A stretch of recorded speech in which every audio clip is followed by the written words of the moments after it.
Non-rated construction refers to building materials and assemblies that have not been tested or certified for fire resistance. It does not have a specific fire-resistive classification.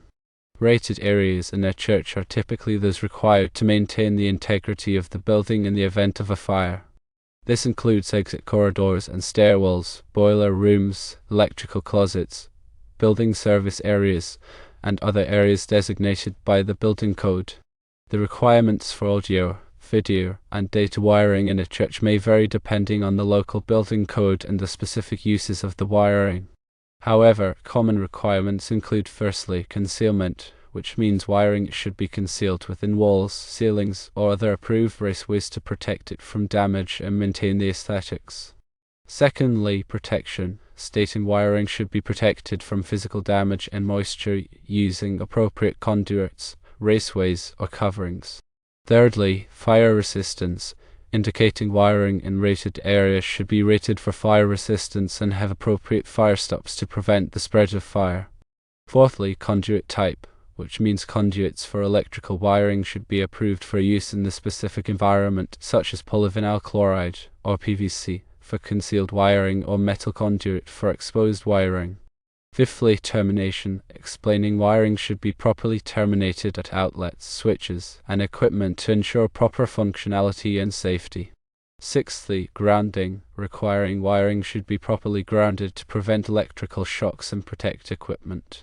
Finally, compliance with codes, which means the wiring system should comply with all applicable electrical codes and standards, such as the National Electrical Code, or NEC, or local building codes. More specifically, when dealing with fire-rated assemblies, it is crucial to maintain the integrity of the fire rating when penetrating these assemblies with wiring. The NEC provides guidance on proper methods for maintaining fire ratings, often requiring the use of fire-stopping materials or devices that are specifically tested and listed for use with the type of wiring and the fire-rated assembly.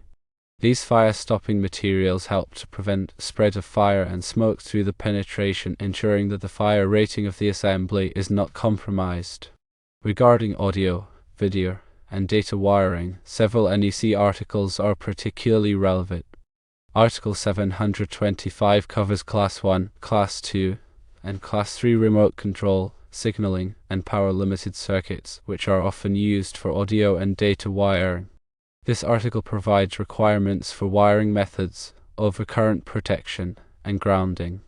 Article 800 covers communications circuits, including telephone, cable television, and network wiring.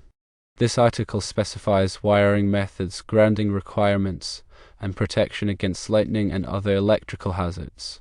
For audio systems, it's important to consider the power requirements of the amplifiers and speakers.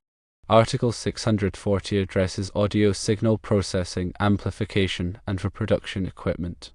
This article provides requirements for wiring, grounding, and overcurrent protection to ensure the safe operation of the audio system.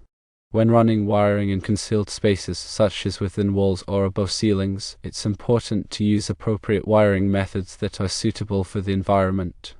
The NEC specifies different types of cables and raceways that are permitted for use in concealed spaces, depending on the application and the presence of any hazards.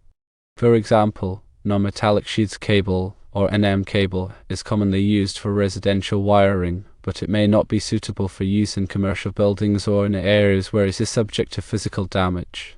In these cases, metal conduit or armored cable may be required. Grounding is a critical aspect of electrical safety, and it's essential to ensure that all wiring systems are properly grounded to prevent electrical shocks and protect equipment from damage. The NEC provides detailed requirements for grounding, including the size and type of grounding conductors, the methods for connecting grounding conductors to equipment and enclosures, and the requirements for grounding electrodes.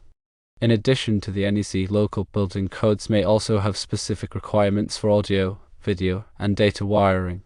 It's important to consult with the local building department to determine the applicable codes and standards for your specific project. When selecting wiring and cabling for audio, video, and data systems, it's important to consider the performance requirements of the system. For example, high bandwidth applications such as video streaming or data networking may require the use of high performance cables such as Category 6 or Cat6 or Category 6A or Cat6A cables, which are designed to support high data rates and minimize signal loss. For audio systems, it's important to use shielded cables to minimize noise and interference. Shielded cables have a layer of conductive material, such as foil or braid, that surrounds the conductors and helps to block electromagnetic interference, or EMI, and radio frequency interference, or RFI. When installing wiring in a church, it's important to consider the aesthetic impact of the installation. Exposed wiring can be unsightly and may detract from the overall appearance of the building. For this reason, it's often desirable to conceal wiring within walls, ceilings, or other architectural features. However, it's important to ensure that the wiring is installed in a manner that complies with all applicable codes and standards and that it is accessible for future maintenance and repairs. One option for concealing wiring is to use surface-mounted raceways. Surface-mounted raceways are plastic or metal channels that are attached to the surface of the wall or ceiling and used to route wiring. Surface-mounted raceways are available in a variety of sizes and styles to match the aesthetics of the building. Another option for concealing wiring is to use in-wall or in-ceiling wiring systems. These systems involve running the wiring through the wall or ceiling cavity and terminating it at outlets or connection points. In-wall and in-ceiling wiring systems can provide a clean and professional look, but they may require more extensive installation work than surface-mounted raceways. When installing wiring in a church, it's also important to consider the potential for future expansion or modification of the wiring system. Churches often have evolving needs for audio, video, and data systems, and it's important to design the wiring system in a way that can accommodate future changes. This may involve installing extra conduits or raceways to provide capacity for future wiring runs, or using modular wiring systems that can be easily reconfigured as needed. In addition to the technical requirements for audio, video, and data wiring, it's also important to consider the safety aspects of the installation. Wiring should be installed in a manner that minimizes the risk of electrical shock, fire, and other hazards. All wiring connections should be properly made and insulated, and all equipment should be properly grounded. It's also important to ensure that the wiring system is protected from physical damage and environmental factors, such as moisture and temperature extremes. Regular inspections and maintenance of the wiring system can help to identify and address any potential safety issues before they become a problem. These inspections should be performed by qualified electrical personnel who are familiar with the applicable codes and standards.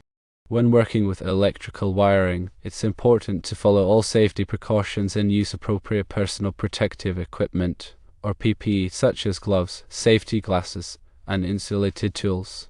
Electrical work can be dangerous, and it's important to take all necessary steps to protect yourself and others from harm. Remember to disconnect the power supply before working on any electrical circuits and verify that the circuit is de-energized before touching any wires or components. If you are not comfortable working with electrical wiring, it's best to hire a qualified electrician to perform the work. A qualified electrician has the training, experience, and equipment necessary to safely and effectively install and maintain electrical wiring systems. Always prioritize safety when working with electricity and follow all applicable codes and standards to ensure safe and reliable installation. Furthermore, when specifying wiring for audio, video, and data systems in a church, it's essential to consider the specific needs of the application. For instance, if the church intends to implement a sophisticated sound reinforcement system for musical performances, the wiring must be capable of handling the audio signals without introducing noise or distortion.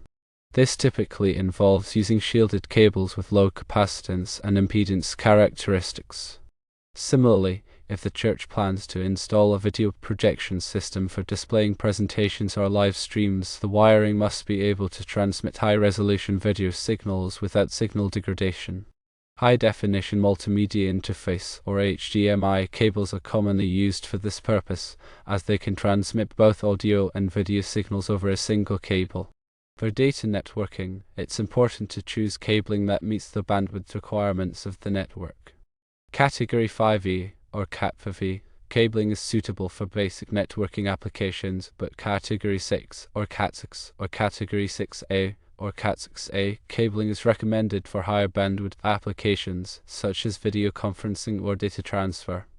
It's also important to consider the environmental conditions in which the wiring will be installed. If the wiring will be exposed to moisture, temperature extremes, or corrosive substances, it's important to choose cables that are designed to withstand these conditions. For example, underground feeder or OFF cable is designed for direct burial in the ground and is resistant to moisture and chemicals.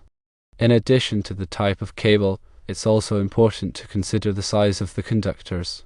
The size of the conductors must be sufficient to carry the electrical current required by the equipment that is connected to the wiring. The NEC provides tables that specify the minimum conductor size for various applications based on the amperage of the circuit and the type of insulation used on the conductors. It's also important to consider the voltage drop in the wiring.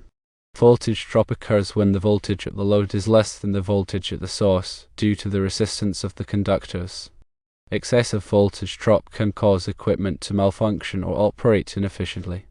The NEC recommends limiting voltage drop to a maximum of 3% for branch circuits and 5% for feeders. To minimize voltage drop, it's important to use conductors that are large enough to carry the current without excessive resistance. When designing the wiring system for a church, it's also important to consider the potential for electromagnetic interference or EMI. EMI can be caused by a variety of sources such as power lines, radio transmitters, and electronic equipment. EMI can interfere with the operation of audio, video, and data systems, causing noise, distortion, or data corruption. To minimize EMI, it's important to use shielded cables and to route wiring away from potential sources of interference. It's also important to ground all equipment properly, as grounding helps to reduce EMI by providing a path for unwanted currents to flow to ground. Furthermore, it's important to consider the accessibility of the wiring for future maintenance and repairs. Wiring should be installed in a manner that allows for easy access to connections and splices. This may involve installing junction boxes or pull boxes at strategic locations to provide access to the wiring. It's also important to label all wiring clearly to identify the circuits and equipment that are connected to the wiring. Labeling can help to prevent confusion and errors during future maintenance or repairs. In addition to the technical requirements for audio, video, and data wiring, it's also important to consider the aesthetic aspects of the installation. Wiring should be installed in a manner that is visually appealing and that does not detract from the overall appearance of the church. This may involve concealing wiring within walls or ceilings, or using decorative raceways or cable trays to manage the wiring. It's also important to choose wiring and cabling that are compatible with the architectural style of the church. For example, in a historic church, it may be appropriate to use cloth-covered wiring to maintain the original appearance of the building. In a modern church, it may be more appropriate to use sleek, modern wiring and cabling. When installing wiring in a church, it's also important to be mindful of the church's mission and values. Churches often have a strong commitment to sustainability and environmental stewardship, and it's important to choose wiring and cabling that are environmentally friendly. This may involve using cables that are made from recycled materials or that are free of hazardous substances. It's also important to dispose of wiring and cabling properly at the end of its useful life to prevent pollution and conserve resources. In summary, the installation of audio, video, and data wiring in a church requires careful planning and attention to detail. It's important to consider the specific needs of the application, the environmental conditions, the electrical codes and standards, and the aesthetic aspects of the installation. By following these guidelines, it's possible to create a wiring system that is safe, reliable, and visually appealing.